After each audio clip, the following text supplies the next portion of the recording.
nothing to lose. McKnight Tonight, McKnight Tonight, McKnight Tonight. Here comes McKnight Tonight. Welcome to McKnight Tonight. Here's Rob McKnight. Hello there and welcome to McKnight Tonight for this Wednesday, the 25th of March. I had to look down because it's not actually Wednesday when I'm recording this. This is a pre-recorded edition of McKnight Tonight because I'm away in Sydney at the moment and I'm running some best of bits and pieces throughout the night. I hope you're all still enjoying these shows, seeing things that you may not have caught before, and especially when I'm digging into the archives. Let's find out, what am I doing archive-wise tonight? Oh yes, I'm invading a girls' school as a 15-year-old boy. Or maybe I was 16. But it gets quite chaotic. Don't you worry about that. For those wondering, we are back live on April 1st. That's no joke. We are back live on April 1st for our 100th episode. But I will be back the night before for... how many drinks have I had? I probably have had a few while I'm in Sydney. I'll be back on Media McKnight on Tuesday. But for now, let's get into some classic hot topics. Here comes McKnight Tonight. And the topic I want to talk about is one that I've covered quite a few times here on McKnight Tonight, pill testing. Because new figures from the Knockout Festival pill testing trial have reignited debate over Australia's approach to drug safety. The Daily Telegraph reports that 14 people suffered suspected drug overdoses at the event, despite on-site pill testing being in place. The New South Wales government says the trial is designed to collect evidence on how testing can reduce harm and improve safety at music festivals. Health officials say the data will help identify dangerous batches and patterns of use heading into the summer festival season. But of course, the numbers have already been seized upon by critics who claim the results prove pill testing doesn't prevent overdoses. Now, this is a claim medical experts strongly dispute. New South Wales opposition leader Mark Speakman questioned the pill testing, saying there was no evidence it saved lives. In fact, this is his quote, "In fact, it may encourage a false sense of security," he said. Now, the fresh controversy comes just weeks after Queensland banned all forms of pill testing, shutting down fixed sites and blocking private investors who wanted to fund them. Premier David Crisafulli says the move supports the state's zero-tolerance stance on illicit drugs, but health advocates warn it will make festivals more dangerous, not less. I love it when politicians just come out and say, there's no evidence, we don't know if it works. Well, this is why we're doing trials. As I mentioned, I'm a big advocate for pill testing, and I want to remind you of something. When the ACT ran its Groove in the Moo trial in 2019, all 7 patrons who discovered their pills contained drugs or bad chemicals and were at serious risk, they discarded them in the amnesty bins. So we do have proof. Now, what we're seeing here is that maybe these festival goers didn't trust the system in place, thought it might be a trap. They didn't use the pill testing. And so they haven't tested their drugs to find out that they're not safe. Pill testing does work. If you take your pill, get it tested, and it says, this contains these chemicals which should not be in here, I would argue most users will throw that in the amnesty bin. And the figures show this. We've seen it at past tests. And up in Queensland, here in Queensland, David Crisafulli, I supported him on adult crime, adult time, and having a zero tolerance on youth crime. But I don't support this because a zero tolerance to drugs does not work. I've mentioned so many times how many drugs are found in our wastewater supply. They do tests. They do tests in our wastewater that show drugs, cocaine, meth is all through our suburbs. People out there are using them. Now, do you want to be seen as hard on drugs or do you want to save lives? Because you can't have it both ways. You cannot say, we're going to save lives, or we're going to, and then have a zero tolerance for drugs. It just doesn't work. It does not work. You need to say, we are going to be pragmatic about this. We are going to save young lives from people who are possibly making bad decisions at a young age going to a music festival. We need to be realistic. Now, when it comes to, you might think I'm a bit hypocritical when I then say I am all for the zero tolerance on youth crime. Is that going to stop youth crime? Well, actually, it can, because there are consequences that don't result in death. Youth criminals go through the system and have been bailed so many times because of their age. So making a change, adult time for adult crime, has a consequence. They go through the court system and now are facing real consequences for their actions, which wasn't happening before. So that kind of zero tolerance works. Saying to kids or the general public, we have a zero tolerance on drugs, does not change behaviour. Because most of them aren't caught with drugs, aren't having these bad effects until they do. And an amnesty bin without pill testing achieves nothing. No politician has ever put out a press release that I have found, please correct me if I'm wrong, but I remember Gladys Berejiklian was big on the bins. Put your pills in the bins. No pill testing, just put your pills in the bins. Did she ever release stats saying, oh, this has been a great success? No, because no one goes to a festival with drugs and says, oh, there's a bin there. I've just had an epiphany. I'm going to change who I am. I'm going to change my ways because there's a bin there. No, they change because they've tested the pill and they've found out they're going to die if they take it. Let's be real. Do the smart things. Stop playing political games.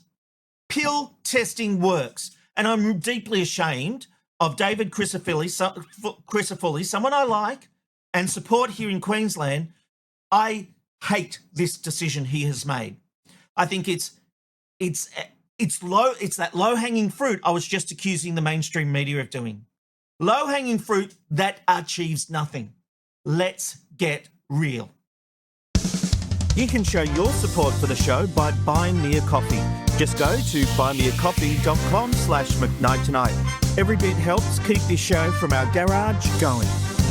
Here comes McKnight Tonight. First up tonight, the federal government has begun a national ad blitz to sell its under-16 social media restrictions, which take effect on 10 December 2025. The campaign is called For the Good Of and is budgeted at $14 million across TV, outdoor and digital. Here's the ad the government is rolling out.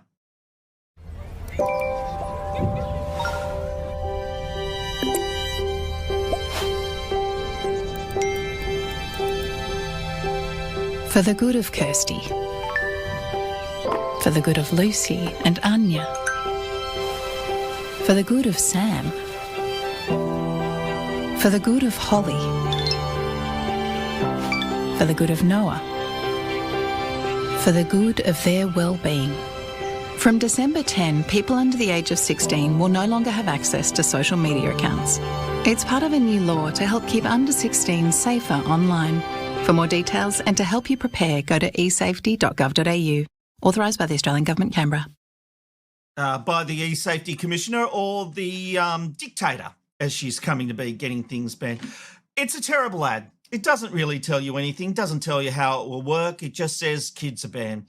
And let's be honest, those reactions aren't exactly real, are they? They're on their phones. The kids are going there and they're like, oh, yeah, fine, you've taken my social media accounts. I have a feeling it would happen more like this. Dad? What the is going on? I can't get onto TikTok. Dad, what the did you turn off the Wi-Fi? What the I can't contact anyone. My life's over. That was a glimpse into the future with my daughter Genevieve. But come on, that's what's going to happen. Do you think kids are going to be there going, oh, you're fine, I've lost TikTok. Oh, fine, I've lost Insta. Oh, fine, I've lost YouTube.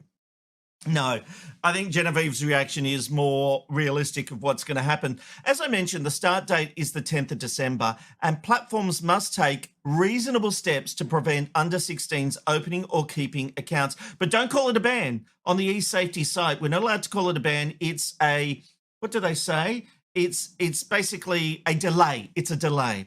So there's no one model to do this, though. The government is relying on each platform to comply using its own technology. Fines can reach up to $49.5 million for non-compliance.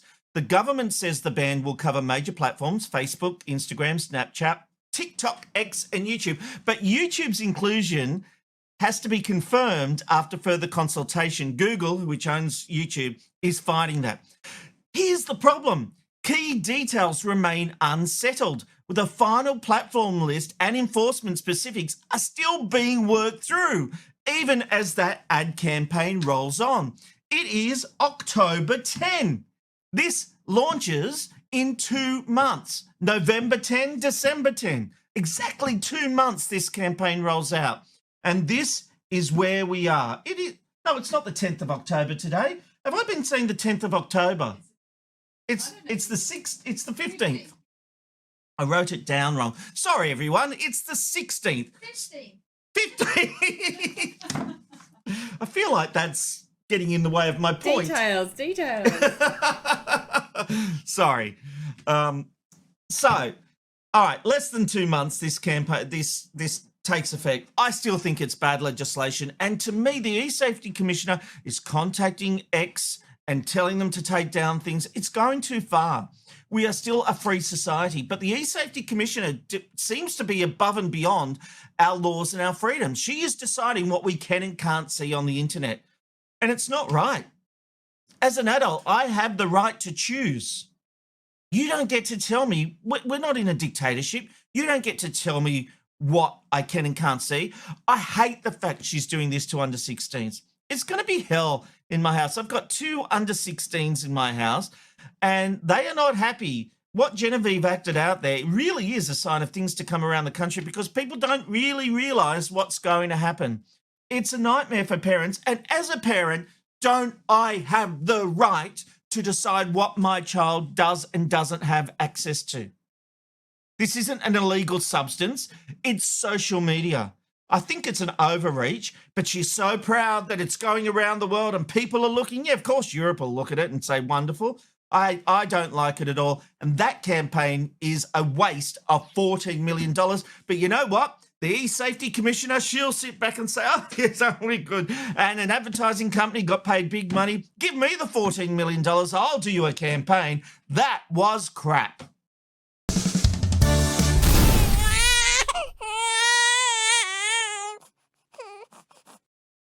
And look, the day has finally arrived. Yes, Virgin Australia had their first pet-friendly flight today. Here's how Nine News reported the auspicious moment. We're currently at about 37,000 feet on our way to the Gold Coast, but this is no ordinary Virgin Australia flight. In fact, VA 733 has 3 furry friends on board. Today, the airline commencing pets in cabin flights between Melbourne and the Gold Coast and Melbourne and the Sunshine Coast. The rules are pretty simple. They just need to be in a pet carrier the entire flight, under the seat in front of you, and be no heavier than 8 kilos. And Virgin is expecting this to be a game changer. 50% of our bookings now for pets on board are over that holiday period, which does indicate that people really do want to go on holidays with their pets. A dog that is trained properly, a dog or cat that is trained to chill out in their carrier will be fine for a few hours. Now, all the animals were pretty well behaved with only a few barks at the start. In fact, Virgin is expecting most passengers won't even notice there are dogs or cats on board, and you'll know in advance if there are any pooches on your flight when you book your seat.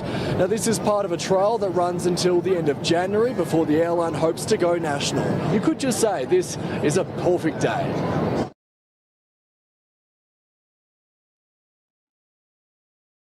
A perfect day. Bloody hell. I mean, I don't know if my rant is about the pets or bloody puns in news reports. I've talked about it before. Bloody politic reporters. They always like to do a pun. You know, I was watching the first part of it and I went, okay, this is all right. They're in their little bags. They're under the seat. Okay. And then I heard the yapping. And I was like, oh, Jesus. And then, of course, what happens if they pee or poo? Stench, stench, stench. It's bad enough when the air stewards walk through and do what they call crop dusting, where they fart when they're going down the aisle. So you gotta laugh at it, Jasmine. Yeah. What was that, Amanda? I said Jasmine, always a fart joke.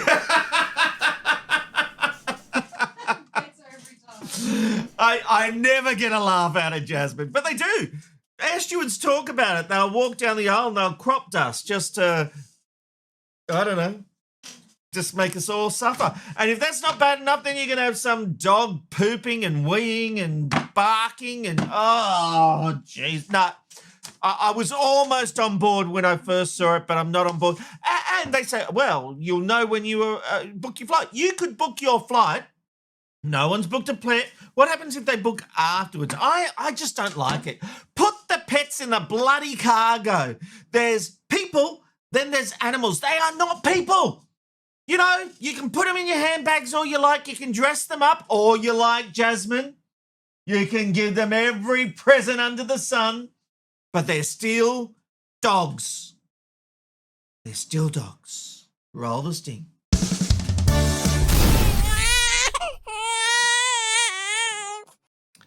Well, now you're about to see me as a young 15 or 16-year-old boy thinking he'll cause some chaos with a video camera. And so nothing has changed. So now this is what happened when I decided to go to St. Pat's in Campbelltown and, as a boy, see what goes on at a girls' school. You know, Scannerscreen viewers, I've said to myself, Rob, what's it like to go to a girls' school? And today we're at St. Patrick's College. You might have seen them on Countdown Revolution to find out, so let's go across. Here we go. Well, I've decided we're going to go and ask some of these girls, what's it like to go to a girls' school? Are you a singular sex school? So we're going up here. This is the gate. No trespassers allowed, but that's never stopped us before. Here we go. We're going up here. Look at it. Look at the looks we're getting already. Here we go. Up we come. I think they're pretty damn pleased to see us. G'day. We were just wondering, what's it like to go to a girls' school without boys? We have, you know. Here we have the substitute for boys in their school. Isn't that amazing? Bert and Ernie. This is about the best they get. Come up here a bit. Excuse me. What's it like to go to a girls' school? It's alright. It's okay. Because, like, in school and that, you get to show what you feel. Like, if there's guys, it'd be different. Because you want to get embarrassed and all that. Oh, I see. So you'd prefer to go to a girls' school instead of a guys with guys? Yeah. So, I mean, what do you do during lunchtimes while girls at co-ed schools can try and, you know, say, oh, God, look at him, isn't he gorgeous? You can't do that. Talk about them. Talk about them. So if you don't meet them at school, where do you meet them? Station. Yeah. Campbelltown station. Oh, whilst you're waiting to get up to the girls' school? Yeah. Oh, I see. Okay. The guys' school. Okay, we've just had some girls beckon us over. They've never seen men before. Yeah, we were just wondering what's it like to go to a girls' school? Well, I've never been to a boys' school. No. Are you sure? You've never been to a boys' school? Why not? Oh, because I'm not a boy. Could be a bit of a reason. Aren't you? No. Oh. It is, yeah. Now, you look like little go-getters to me. Yeah. Go-getters. Oh, well, that's a technical term in co-ed schools. Would you prefer to go to a co-ed school or a girls' school like this one? A girls' school. How come? Get more personal. You get more what? Personal.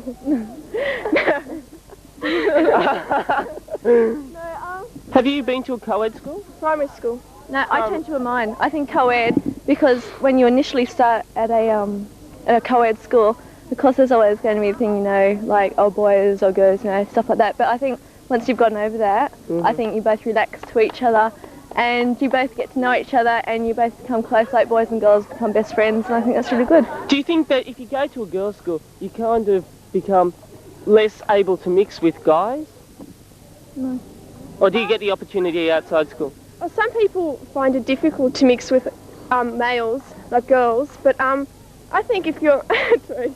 But I think if you're a friendly person and you know like other people outside of school, I think it's alright. Because I know heaps of guys, and I go to a girls' school, and Therese here is so. Oh yes. Yeah. Okay. Thanks a lot, girls. I think we'll just go over here a bit. What's it like going to a girls' school? All right.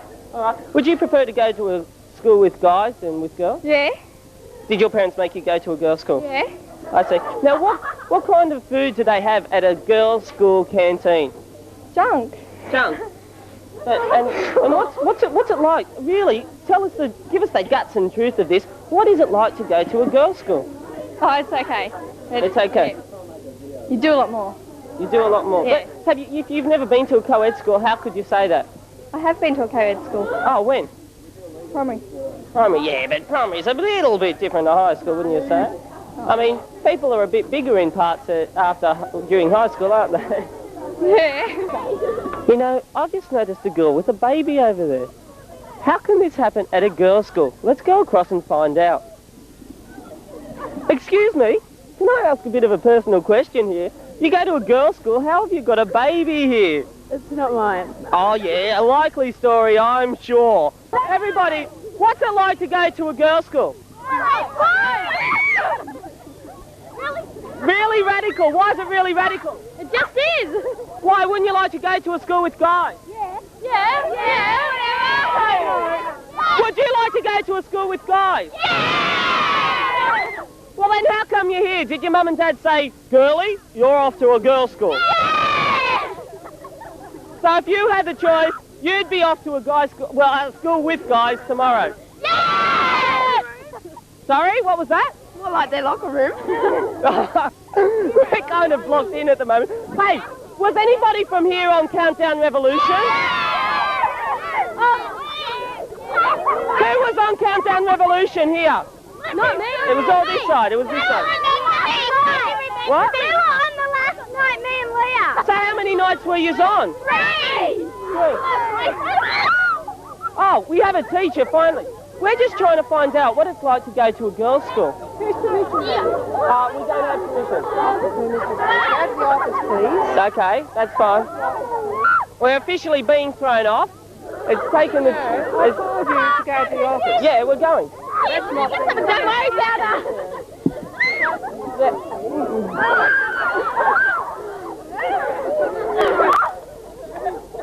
What do you think about this? We're being thrown off the premises. It's because we've got no uniform on. Because we've got no uniform on, and they're proud of our uniform, so we have to show it. All right, I see. Now, you're not going to tell them where we're from, are you? Because our school could cop lots of crap over this.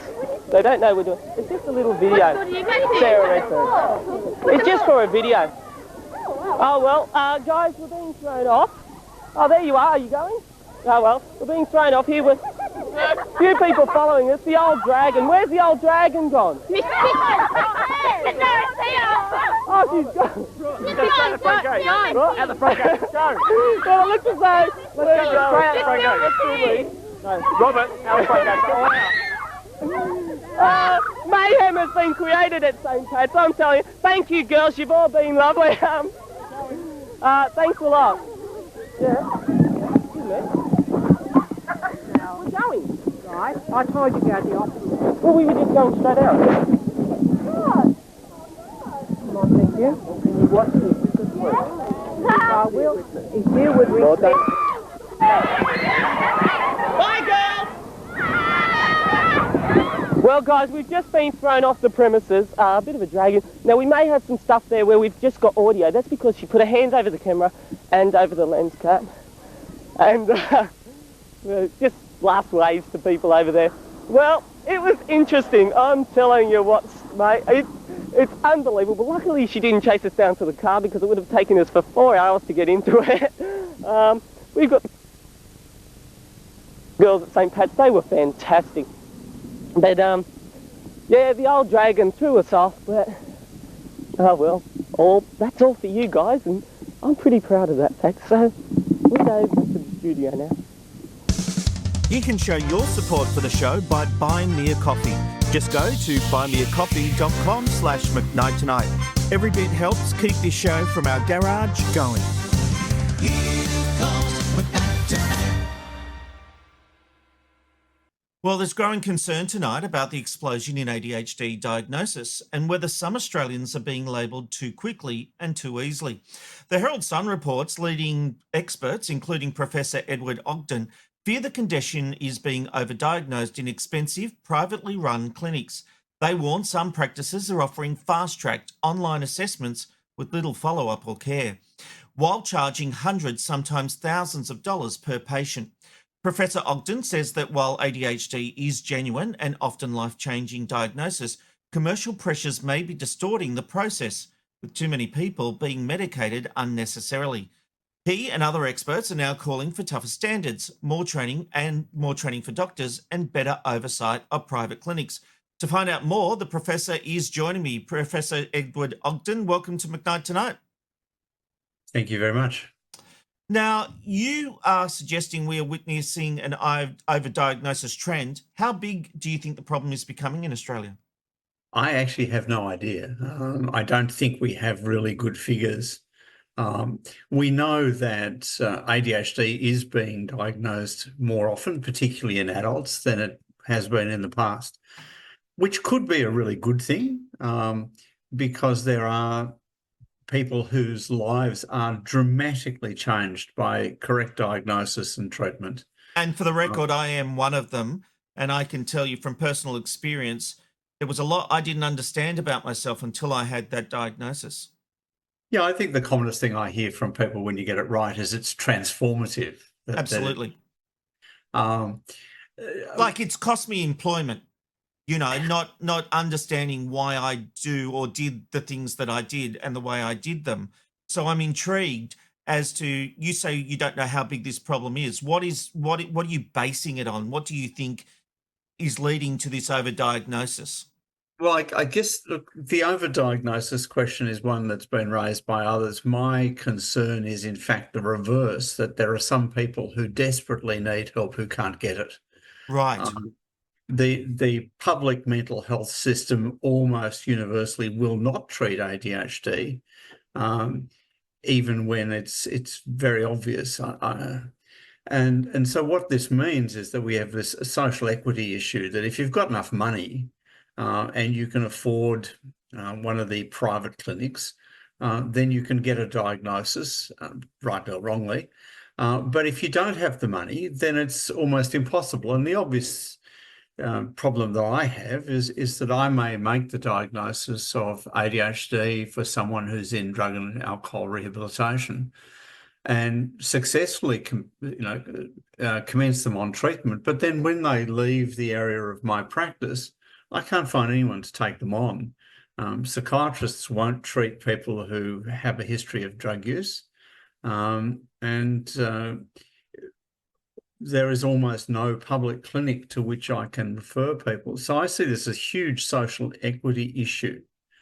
Because as you rightly said, Rob, because people's lives have changed when you get the diagnosis right. Absolutely. And so it's interesting because the way it obviously came across in the article was that you were basically saying, the experts, the way that article was written was, it sounded to me like, oh, well, basically people just want a diagnosis and they go and pay for it. I don't think just because you spend all that money, you should be given a diagnosis, but I really take your point. And I think you have a really good point that in this country, mental illness, mental health of any kind is problematic if you don't have the money to go and pay for psychologists and psychiatrists to go and get the help you need. And then there's a waiting list of 6 months or 8 months or a year sometimes. Yeah, I think it was nicely highlighted by the Royal Commission into Mental Health in Victoria, which talked about the forgotten middle. That there are people who are really profoundly unwell, who are looked after by the public health system, particularly the acute public health system. And there are people whose problems aren't perhaps quite as dramatic, whose problems are reasonably well managed by their general practitioner. And there's this group in the middle who are pretty difficult for a GP to manage and yet aren't sick enough for the public system to look after, and they miss out. That's what the Royal Commission referred to as the forgotten middle. And I think with ADHD, this is a huge issue, that there are people whose lives could be transformed by appropriate treatment but can't access it. Yeah, indeed. And so the article also spoke about more diagnosis. Does that come from us being more informed? When I was a kid, if you ever saw a story on a current affair, it was ADHD, kids out of control, and it was one of those things, hyperactivity, and you didn't want to be one of those. But we've obviously learnt a Yeah. lot more about it now. And as a kid, I never would have thought I was ADHD, but I look back now and realize I absolutely was. So this is a loaded question. Is there more diagnosis because we're more informed, or are we looking for excuses? And could both of those things be true simultaneously? Sure. That I think like all other human characteristics, there's a range, and there are people whose ADHD, if we stick with that diagnosis, is so obviously out of control that I spoke to a young man in rehabilitation earlier this year who said he was expelled from kindergarten. So that's a really extreme example of a little person whose life is severely handicapped by their behaviour, and at the other extreme, you've got people who say, well, I'm a bit forgetful, or I'm a bit impulsive, and I'm a bit fidgety.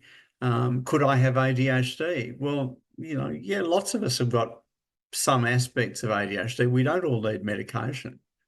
So what's the balance here? Well, I think it's about it, as you said in your introduction, it's about education and awareness. And even if you make the diagnosis that somebody has ADHD, they don't necessarily need to be medicated. If they're forgetful, they can use compensatory behaviours. They, use the calendar apps on their phone. Set reminders. Fidget spinners are designed for people who can't sit still. It is a matter of, are these characteristics which you have causing significant disability in your life? And if they're not, well, that's interesting. You're a bit forgetful, you're a bit fidgety, whatever. But when you get people who say, look, I've started 10 courses, but I haven't completed anything. I just can't concentrate. I can't do anything. For me, I think if you get a child at, 16, 17 who says, I just can't concentrate in the classroom, that's kind of an urgent problem to help them get their life in order, because, their last year or two at school is crucial.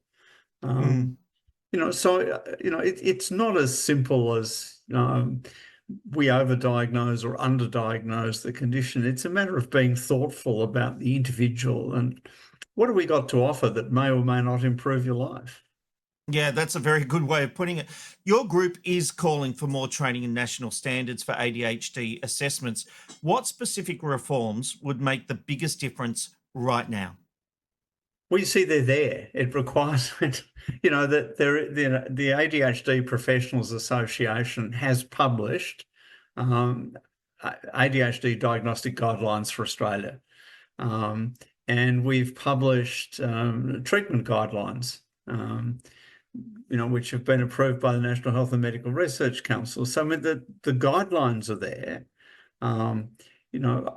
I have colleagues who have developed courses for training GPs. I help run a course for training psychiatrists. Training is there. But part of it is that, every state and territory is a little different in how they allow access to particularly the psychostimulants. Yes. New South Wales and Western Australia have announced they're going to allow GPs to prescribe, but they haven't said anything about which GPs or, do the GPs need some training?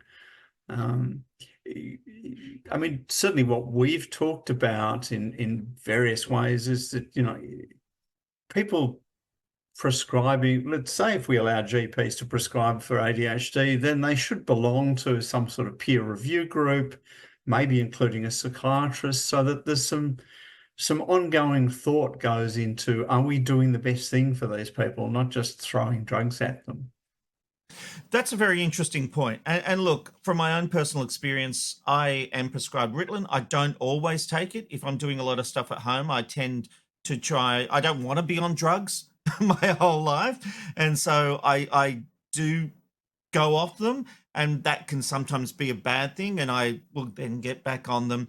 But I do find Ritalin helps. And I get worried when I see headlines, I get worried that we're now being negative towards people who are being diagnosed with ADHD because it's the big fad. I don't know if it's a bigger problem than it was before. I don't know what's changed.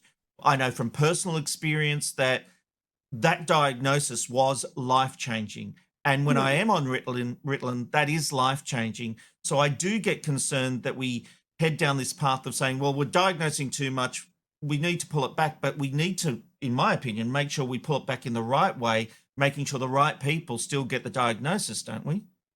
Yeah, I think that's right. And look,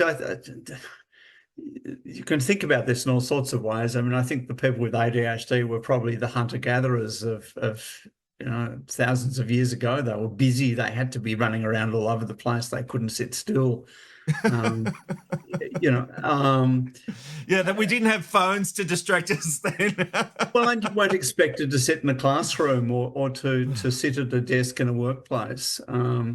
If you felt like, running off and doing something, no one cared.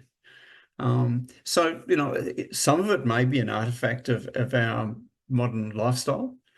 I mean, I don't know, but what I do see is that if you get the diagnosis right and you get the treatment right, you can see people's lives just transformed from a sense of years and years of being labelled as a failure, you're lazy, you're stupid, to actually I can achieve things. Yeah. One of the first people that no one taught me this stuff when I was a medical student or as a young doctor. I mean, I've learnt this stuff the hard way and largely from my peer review group. But one of the first people who I recognised had ADHD as the underpinning of her drug addiction. When I met her, she started and failed 10 courses. The last time I saw her, she was finishing a bachelor's degree.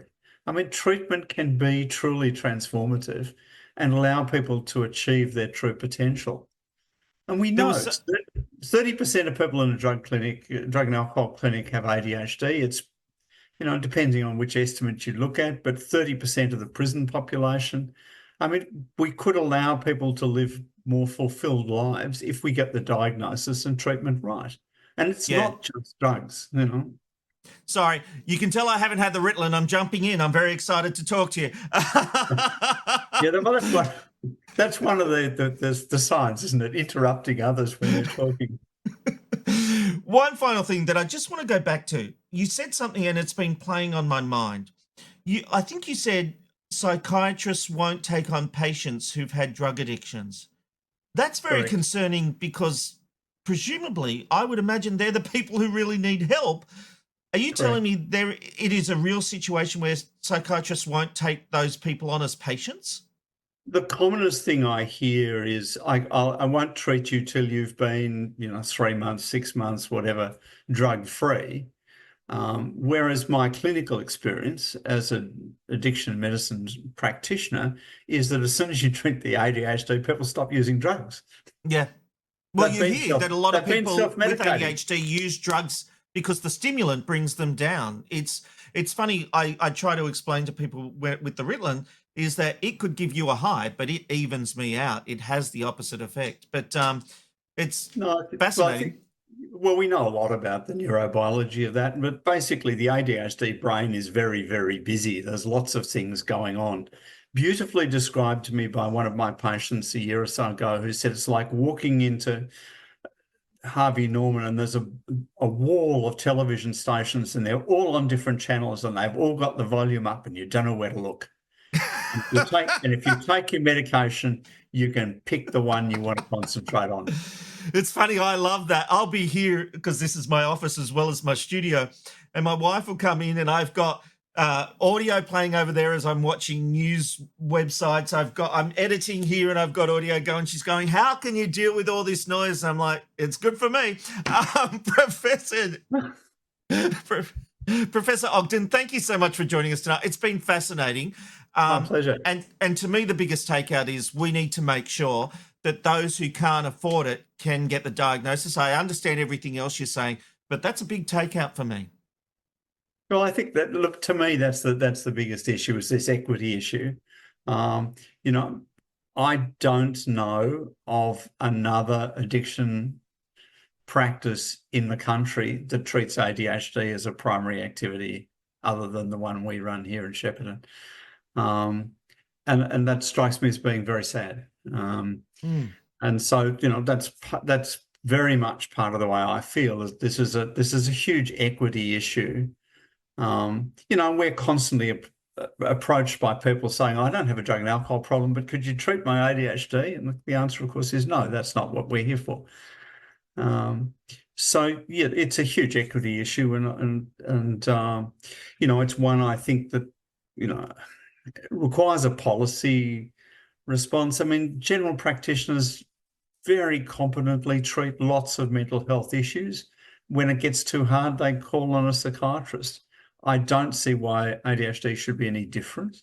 It's not in Canada. In Canada, it's treated by ADHD, by GPs, and the rate of ADHD in Canada is no higher than it is in the United States. So it's not as if you can't trust GPs or they're going to overdiagnose. I agree. In fact, it's probably the other way around. People will feel a bit uncertain in an area that they're not very comfortable in, and so they'll maybe slow to make the diagnosis. Very good point. Professor Ogden, we'll leave it there. Thank you so much for joining us. It's been a fascinating conversation. My pleasure. Have you checked out the latest range of McKnight Tonight merch? You could look sexy in a t-shirt or even one of these caps. Or you could have a Rob's Rant with me every day by getting your own mug. But maybe you're the kind of person who prefers a back-end quickie. Well, you can get them all and more at McKnightTonight.myshopify.com. That's McKnightTonight.myshopify.com. Get some merch, help us out, and you'll look good doing it. Here comes McKnight Tonight. All right, big change of pace now because it is time for a back-end quickie. And I've been promising this, and it is what is the rules when it comes to men? I want Amanda and Jasmine to pay attention to this. Man rules. We always hear the rules from the female side, so now here's the rules from the male side. These are our rules. 1. Men are not mind readers. 2. Learn to work the toilet seat. You're a big girl. If it's up, put it down. We need it up, you need it down. You don't hear us complaining about you leaving it down. 3. Crying is blackmail. 4. Ask for what you want. Let's be clear on this one. Subtle hints don't work. Strong hints don't work. Obvious hints don't work. Just say it. 5. Yes and no are perfectly acceptable answers to almost every question. 6. Come to us with a problem only if you want help solving it. That's what we do. Yes. Sympathy. That's what your girlfriends are for. 7. Anything we said 7 months ago is inadmissible in an argument. In fact, all comments are null and void after 7 days. 8. If something we said can be interpreted 2 ways, and one of the ways makes you sad or angry, we meant the other one. 9. Yes. You can either ask us to do something or tell us how you want it done, not both. Yes. If you already know best how to do it, just do it yourself. 10. Whenever possible, say whatever you have to say during the commercials. Amanda? I don't agree with any of it. One of my favourites there is you can either tell me what to do. Now, what did he say? You can either tell me to do something, or tell me how to do it. You can't have both. Yeah, something like that. I liked that one, but anyway, lots of good rules in there. Lots of good rules. Here comes McKnight Tonight. All right, that brings us to the end of this edition of McKnight Tonight. We are back tomorrow for what would usually be Tipsy Thursday, but it won't be. Well, you can still have a Tipsy Thursday, and maybe I'll be able to join you online. What have we got in tomorrow's show? Ooh, a video of my Scannerscreen. It was a series of videos I produced when I was in year 12. And it was all a little bit crazy, but it was like a full-on production.